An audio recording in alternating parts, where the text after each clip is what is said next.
Hierdie program word geborg deur DigiCards.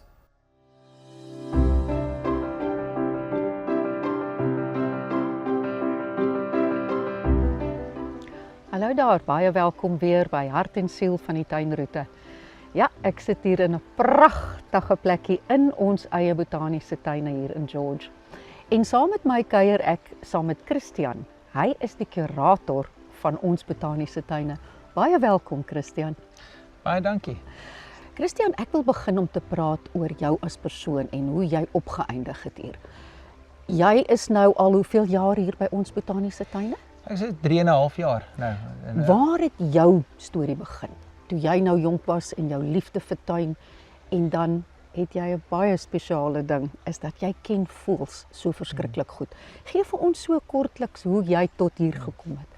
Dis my passie vir die natuur en vir diere kom van 'n baie jong ouderdom af.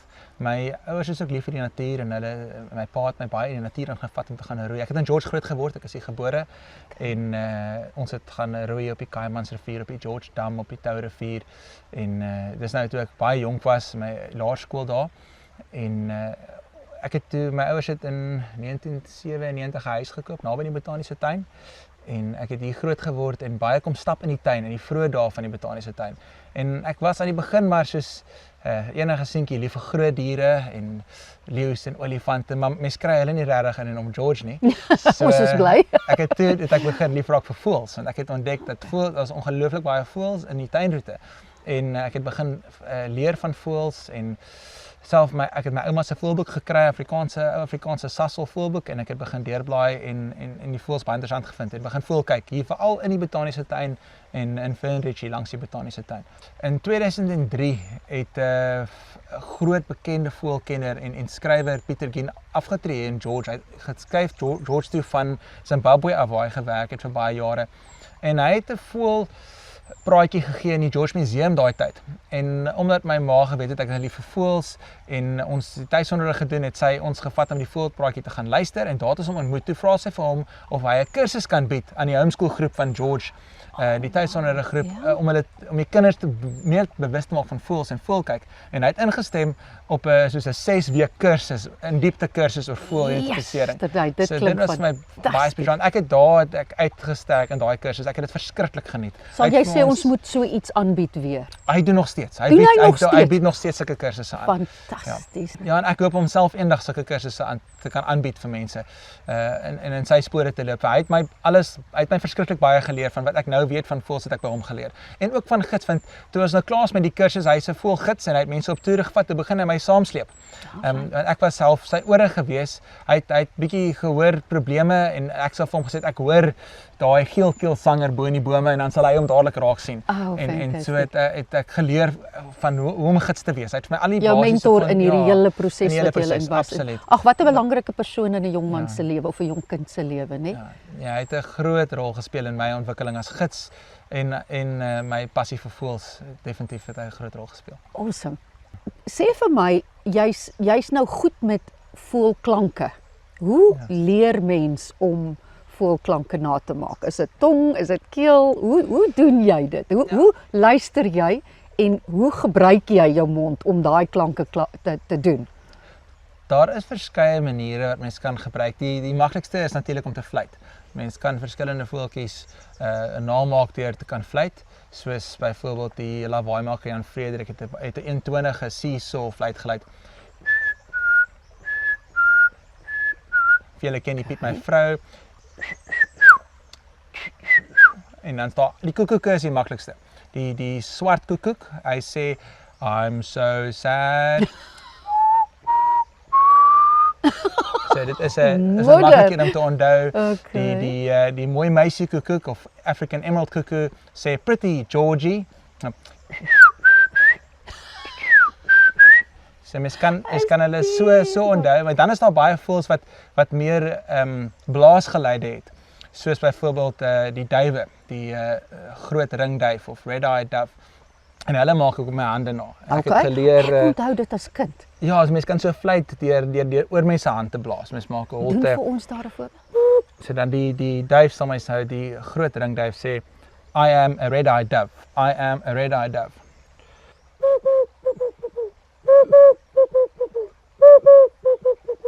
en die Kaapse tortelduif of ringneck dove, hy sê work harder, work harder.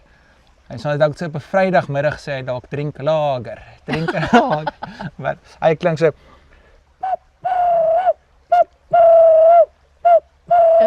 That's ja, so dit is die verskillende en dan kan mens nou meer seldsame voëls ook soos die bosloerie of Narina trogon. Hy het ook amper 'n duifagtige roep.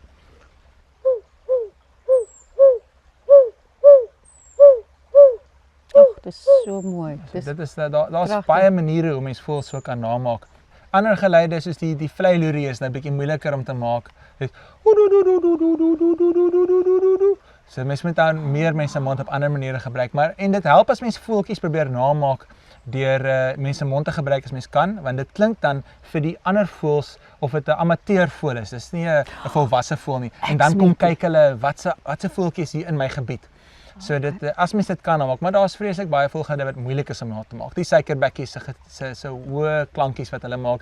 Maar daarom ons is so gelukkig aan hierdie tyd. Mense kan voëls ook nader roep met opnames wat ander mense van voëlgeluide gemaak het of deur self opnames te maak. Ek het al gehoor daarvan. So mense kan dit op daai en dan kom hulle. Dan kom hulle, mense moet dit net reg doen.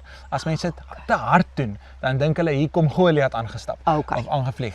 Dit is 'n reuse weergawe van hulle spesies en hulle vlieg weg. Hulle is baie bang. So dit maak sin hulle ken, hulle is presies. getune. Hulle kan agterkom as mense 'n geluid speel presies waar dit vandaan kom en hoe groot die individu is wie die geluid maak, want hoe groter en sterker 'n voël is, hoe meer klank kan hy produseer. So dit is belangrik om in ag te neem as mens veral 'n skaamvoeltjie of 'n sagte voeltjie, dan moet die geluid altyd sagter speel as wat die voël dit self sou maak. Natuurlik, want dan word hy nuuskierig. Dan word hy nuuskierig en hulle kan baie beter as ons hoor. Hulle het baie meer fyn gehoor as ons. Natuurlik. Dit laat my onmiddellik dink aan kinders. Het jy groepies wat kom en wat jy nou net hier besig is om te vertel aan hulle oordra of is dit nie eintlik 'n ding nie? Ja, nie genoeg nie. Ek is baie besig, so ek sal graag ek het nou al 'n paar skoolgroepies deurgevat en vir hulle van voëls vertel.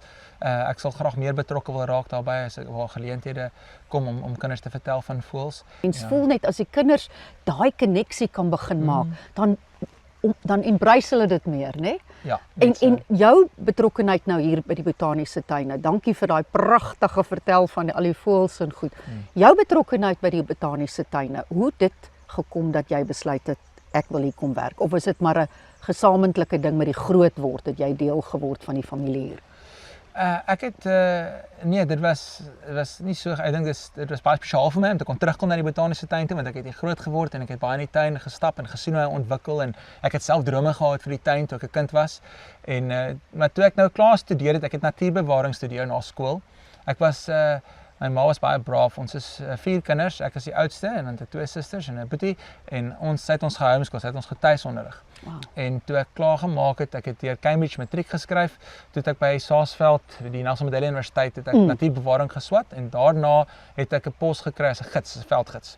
En ek was toe vir 10 jaar van my loopbaan was ek 'n veldgids gewees op verskeie reservate, hoofsaaklik in die Wes-Kaap en in die Oos-Kaap. Ek het opgeëindig in Oude Olifant Nasionale Park by 'n privaat konsessie daar wat What a life, dit was wonderlik geweest. Ja.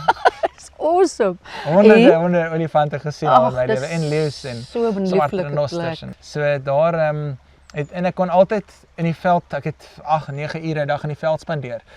So ek het altyd nog meer probeer leer van voëls en van plante en so en so dit was baie lekker en toe het ek die geleentheid gekry toe het my ouers my laat weet van hierdie pos as kurator en bestuurder so dit was vir jou gestuur en gesê hoor hierso sou jy geleentheid omdat hulle naby bly wil jy nie aansoek doen nie. Ek dink hulle het ons ook gemis want ek het 2 kinders, kleinkinders vir hulle. Ek wou net sê as mens familie word dan begin jy nesies soek, nê? Nee, and what a nest to be able to live here. Ja. Toe kom ek deur vir die aansoek en ek het nie gedink ek gaan die werk kry nie want ek het geen direkte ondervinding as 'n bestuurder gehad nie. Indirek deur COVID het ons baie ek saam met die spanne gewerk, ons baie maintenance gedoen, daar was baie min toeriste gewees, maar ek was nooit aangestel as 'n bestuurder nie. In 'n manier, nê, vir jou om daai paar tree te kry. Ja. En ja, so het ek die geleentheid gekry, maar ek dink ook my agtergrond het gehelp en die voëls soos ek genoem het vroeër het my na die plante toe gelei tot 'n sterk mate toe want voëls benodig plante voorsien voëls van kos en van skuiling en skuilplek. So toe ek so 13 jaar oud was, toe het my ouers baie brawe besluit gemaak. Die voortuin was basies 'n grasperk met 'n bottelbrushboom. Okay. Dit is ons voortuin gewees en hulle het gesê ek wil toe vir die voëls tuin maak. Hulle sê ek kan nou maar mal gaan en die voortuin ontskep in 'n voëltuin. En ek het toe gaan lees oor tuinmaak en boeke gekry, watse bome kan ek plant wat voëls gaan lok na die tuin En toe. daar maak 'n ander En deur daar vir jou het toe. ek in hierdie klein voortuin 30 bome gaan plant en baie struike en fynbos en allerlei plante as proeflopies, hoe sal hulle groei, groot gaan hulle word, hoe vinnig gaan hulle voëls lok, watse tipe voëls kan ek lok as ek sekere plante plant. En ek het daarmee my hele skoolloopbaan het ek in daai tuin geëksperimenteer. Daai tuin is nou 'n woud, dit lyk soos hierdie woud waar ons hier sit. En 'n mens net besef nie stroompies nie. eintlik dat jy kan so baie in jou eie tuin eintlik omskep. Al is dit 'n klein tuintjie. As jy net weet wat om te plant vir watter diere, né? En dan leer mens nou van grond en van kompos en van al daai dinge as Wat mens hier dit, nou so omdat belangrik jy is. begin met jy kort 'n boom en dan besef jy kort struike en dan besef jy kort blommetjies ekosisteem. en jy wil en jy ontskep hierdie ekosisteem. Ja, so dit het my baie geleer van tuinmaak en ek dink dit het vir my 'n fondasie gelê vir my werk hier by die Botaniese Tuin. Fantasties. Ag Christian, dit was so lekker om jou te leer ken. Baie dankie vir jou tyd. Ons gaan moet groet, maar ons gaan weer terugkom en ons sien hier's baie goed wat gebeur in die Botaniese Tuine. Ons sal definitief kom uitvind as al die nuwe paadjies gemaak is en dan kom kuier ons saam en dan kan jy vir ons wys. En vir julle ouens by die huis, jong, dis so belangrik dat ons kinders en oudjies by die skole begin besef dat ons bly in so 'n pragtige plek. Julle moet julle harte en julle oë en julle ore begin oopmaak, soos mense wat Christian wat vir julle hier by die Botaniese Tuine kan leer daaroor. Tot 'n volgende keer. Dankie dat julle kom inloer het. Totsiens.